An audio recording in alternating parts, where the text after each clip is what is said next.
En tant que croyants, nous avons le privilège et l'honneur d'être appelés les ouvriers, les collaborateurs et les compagnons de Dieu. Lorsqu'Anne commença à prier, elle ne réalisait pas encore que Dieu voulait faire d'elle une collaboratrice, une compagne du Seigneur. Elle était essentiellement préoccupée de son propre besoin, disant à Dieu: « Oh Seigneur, aie pitié de moi, vois mon affliction, réponds à mon besoin. » À ce moment-là, elle ne comprenait pas que Dieu désirait faire d'elle une compagne, une collaboratrice, qui devait être un reproche pour le sacrificateur Élie. Car à l'époque du souverain sacrificateur Élie, le péché avait envahi le peuple de Dieu. Bien qu'il ait été souverain sacrificateur, Élie devint très négligent et léger. Il vit comment ses propres fils pratiquaient le péché dans la maison de Dieu, mais il n'avait pas le courage de les reprendre. Aussi, à cause de sa négligence, il avait mérité le reproche au nom du Dieu vivant. Si Dieu l'avait voulu, il aurait pu envoyer des anges pour réprimander Élie, mais Dieu attendit jusqu'à ce qu'il obtint un vase humain en la personne de Samuel pour lui confier cette mission. Et afin d'obtenir Samuel, il avait besoin d'une Anne. Maintenant, nous remarquons qu'après bien des années de prière, la requête d'Anne changea de forme.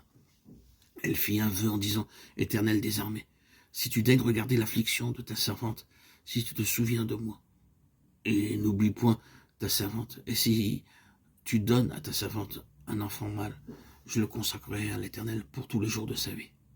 Et le rasoir ne passera point sur sa tête. » 1 Samuel 1:11.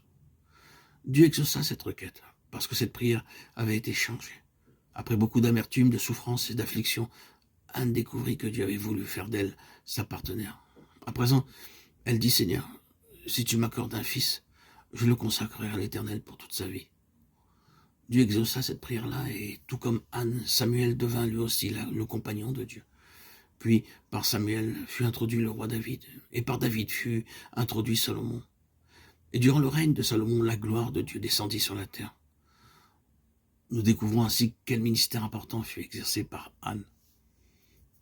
Elle appela l'enfant El-Kabod, en disant: « La gloire est bannie d'Israël. » C'est à cause de la prise de l'arche de Dieu et à cause de son beau-père et de son mari. Elle dit: « La gloire est bannie d'Israël car l'arche de Dieu est prise. » 1 Samuel 4, 21-22.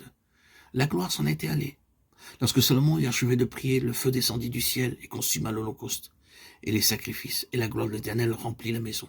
2 Chroniques 7, 1. Tout d'abord, nous venons de constater que la gloire s'était retirée. Ce fut le jour le plus terrible pour le peuple de Dieu. La gloire est bannie. C'est ce que signifie le mot hébreu El-Kabod. Mais dans le second livre des Chroniques, nous avons lu que la gloire descendit dans la maison de Dieu. Ce fut le jour le plus heureux pour la nation. Entre ces deux événements, il s'était écoulé 140 années. La gloire s'en est allée, la gloire est revenue. Maintenant, nous pouvons constater que Dieu utilisa 4 personnes pour faire revenir cette gloire qui s'en était allée. D'abord, il se servit d'Anne, ensuite de Samuel, lequel fut introduit par Anne. Par Samuel vint David, et par David arriva Salomon. Et pendant le règne de Salomon, la gloire descendit du ciel. En Anne, nous apprenons comment prier. Par Samuel, nous apprenons comment il nous faut être la bouche de Dieu, les prophètes de Dieu. En David, nous apprenons comment recevoir la révélation du plan céleste, du dessein de Dieu. Enfin, par Salomon, nous apprenons comment jouir de la paix céleste et la maintenir toujours présente. Nous reviendrons par la suite à toutes ces choses pour les examiner en détail.